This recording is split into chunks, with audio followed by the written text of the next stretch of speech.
It is said that when God created the world, he sprinkled nations over the globe, but clumsily dropped his shaker over what ancient travelers called the mountain of languages.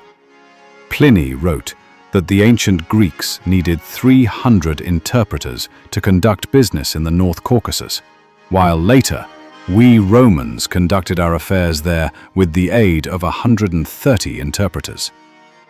Today, the mountains remain a living language laboratory.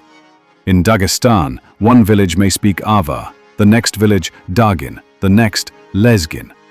There are three main linguistic groups: Turkic, such as Karachay and Balkar; Indo-European, such as Ossetian, which is related to Persian; and the truly indigenous Caucasian tongues.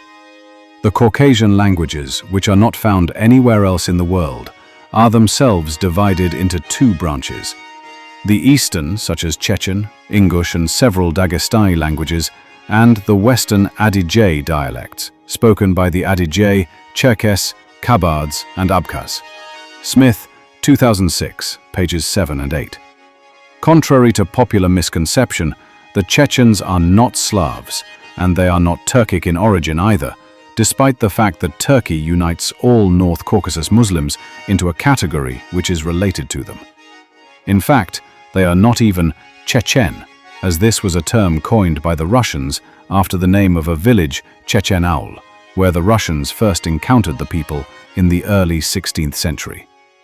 The first written mention of the inhabitants of the region was in the 7th century, when they were known as the Nokchi, pronounced Nohchi,